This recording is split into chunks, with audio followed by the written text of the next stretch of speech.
Mr. President, may I continue in opposition to the bill? Mr. President, I stand with the senator from Boone in opposition to this bill. I've been on the county commission, and I know a few others have in here, and I will tell you that we are simply taking public health out of the hands of experts and giving it to people like me, county commissioners. And the pressure is tremendous. It's not a little bit of pressure on county commissions. The pressure is tremendous to do what the loud few want to do, whether it's to allow smoking in restaurants or any other numerous health issues. The pressure falls upon the elected officials not to make the best decision for the public health of the county, but to make the best decision for their political future. And that's what this bill does. We're going to put public health decisions in the hands of people whose only concern, or whose primary concern in many cases, is their political future. Haven't we seen what's happened when we put public health in the hands of people with political futures? We have 500,000 dead in this country because of a haphazard patchwork of methods of addressing the pandemic, because every state had its own method. Every state had its own politician in charge. Every state had its own political futures at risk. Instead of having one cohesive policy that allowed us to control the pandemic. Haven't we learned our lesson? Rather than turn over the public health of every county in this state to the hands of politicians. I'd like to think that I'd make the right decision. But the smoking ordinance was the big deal when I was county commissioner. This body abdicated its authority to state a statewide plan, and we passed it off down to the counties. And the counties at least did the smart thing. Instead of making a political decision, they handed it to the health departments, whose boards they appoint, whose boards they can change if the decision is that adverse to the economies or the health of the public. It's a bad bill. This bill has no reason to come about other than a few people will yell and scream that elected officials ought to be making the decisions that experts are making. I urge no vote on the bill, Mr. President. Thank you. Senator from Boone. Thank you, Mr. President. I also rise in opposition to this bill. Again, over the many years, even back in the 1800s, the leaders understood that there needed to be a bit of separation from politics and public health. Accountability is very important, there's no question, in government and society. Again, I placed on your desk some editorials in the past week or so. And we value the council members and county commissioners and leadership. Input is received. You think of, why would you want the final authority on it any more than you would want your insurance company or legislator directing your family's medical care? So there is a way that we can replace Board of Health members. It's established. We heard during the Health Committee meeting from county commissioners, and I'll bet you all have heard from county commissioners. They don't want this bill. They don't want to sign off on these public health bills or rules. In fact, one of them said, and I think it was from down in Greenbrier County, that they're concerned about an unwarranted exposure on counties that would create potential liability.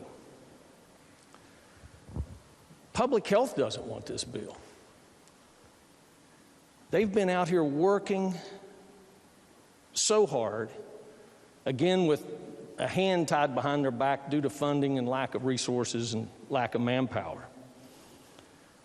And what this bill does to them, and I hope you've heard from them, they've certainly contacted me, it basically pokes an eye, pokes a finger in their eye, right during this pandemic.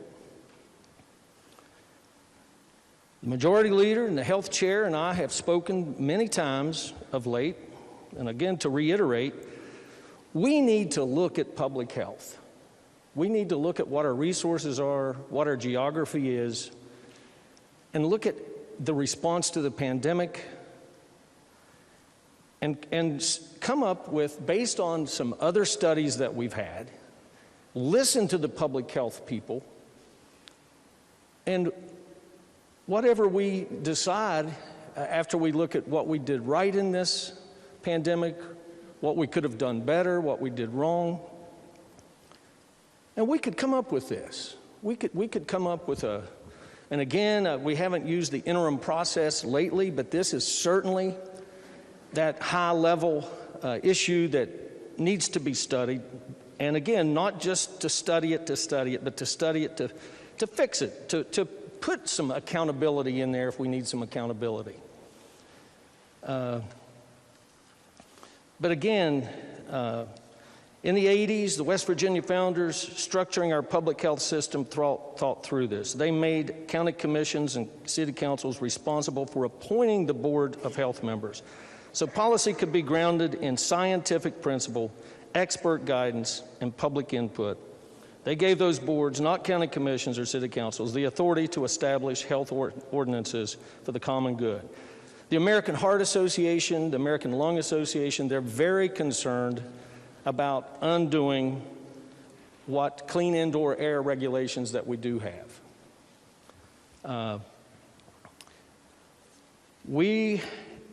Our demographics, our health statistics, absolutely do not call for any lessening of smoking regulations.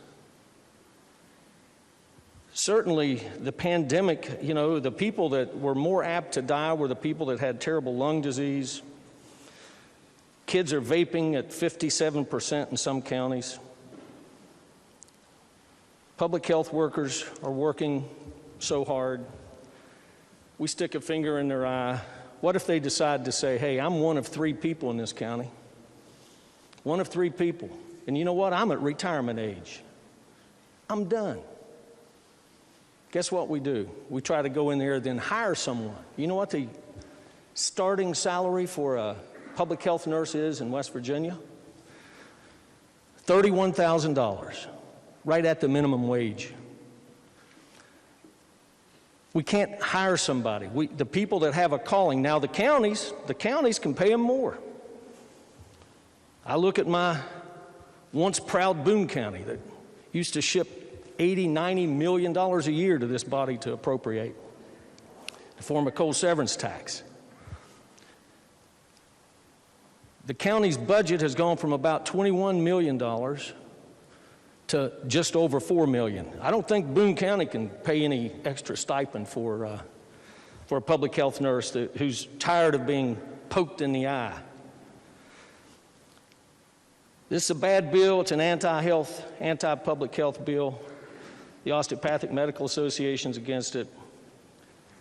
I urge defeat of this bill, and let's come together as a body like we did with the telemedicine bill and make something right, something we can be proud of, not something that, frankly, I'd be ashamed of. Thank you. Further discussion. Junior Senator from the 8th. Mr. President, I rise in opposition to the bill. As has already been stated by the senators from Boone and Harrison, no one wants this bill. My county commission does not want this bill. I've spoken to the health departments of both my counties. They don't want this bill. The way the system works is fine. We talked about being accountable. County commissioners, like everyone in this body, is looking to the next election cycle. The folks appointed to the local health boards are looking for the public good, the long-term public health of their county and the people that they're responsible for. That's why there's insulation. That's why, in the grand wisdom of the people that came before us, they said, no, you know what? Public health is not a political issue. We should make the right decision based upon the science, not the politics, not the fever of the month, but the science. Dr. Sherry Young is in charge of the local health department here in Kanawha County, and she is doing a fabulous job.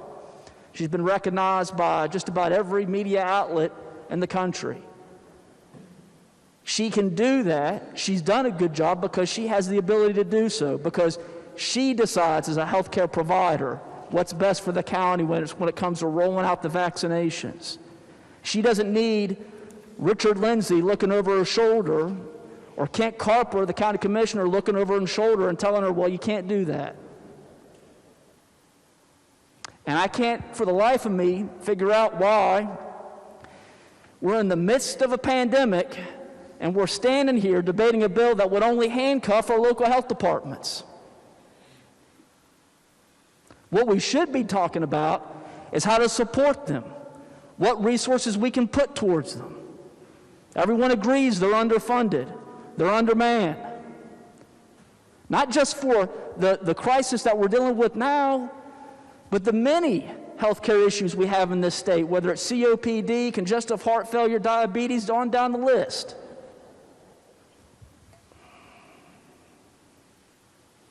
That's what we should be talking about. So I urge a no vote on this bill. I ask that you all join me. Thank you. Greenbrier. Thank you, Mr. President. I know we've had a lot of debate about this today, and probably ready to move on from debate, Mr. President. I understand that. But I think it's important to say one thing that hasn't been said yet here today. This bill's been characterized in a lot of ways. Is this a federal issue? Is this a state issue? Is this a local issue? You may even just be tuning in to the debate and you may think, oh, this is a partisan issue. This looks like a Democrat-Republican thing. I would submit to you, Mr. President, this is not a partisan issue. I'd like to use my time and my remarks in giving them to Greg Puckett, who testified about this bill before the Senate Health Committee. Greg is a Republican county commissioner in Mercer County. He's a board member for the National Association of Counties. He's the chair of the Rural Action Caucus. He's the vice chair of the Healthy Counties Initiatives, chair of the Mental Health Subcommittee, and last year he was awarded the nation's top honor as the Louis Gorin Award for Outstanding Achievements in Rural Health Care by the National Rural Health Association. And these are just a few of his comments about SB 12 from the Health Committee last week. Quote, "I'm increasingly perplexed at why the legislature, during a time when we should be focused more on protections of our public, would consider bills that would inevitably roll back health and safety measures locally. County commissions and city councils already appoint individuals to the boards of health. These boards exist to depoliticize public health. SB 12 would threaten the ability of local boards of health to respond quickly to their community's public health needs and threats. In fact, it would undermine the very purpose for the creation and establishment of our local boards of health nearly a century ago. Now is not the time to take a step backward in improving public health efforts in this state. Public health is not a partisan issue, and when politics are prioritized, people are put at risk." End quote. I would just add one brief thing, Mr. President. For the very first time in decades, we have given our local health departments some of the resources that they so desperately need during the pandemic over the past year, specifically to do COVID vaccination clinics. And they have put together processes across the state that make Chick-fil-A blush. They have done tremendously good work. Why would we take away any of their authority? I agree with the senator from Oregon that they have been nothing less than heroic. Mr. President, SB 12 is no way to treat heroes. I urge rejection. Thank you. Question before the Senate is, shall the bill pass? All those in favor will vote yea. Those opposed will vote nay. The clerk will prepare the machine.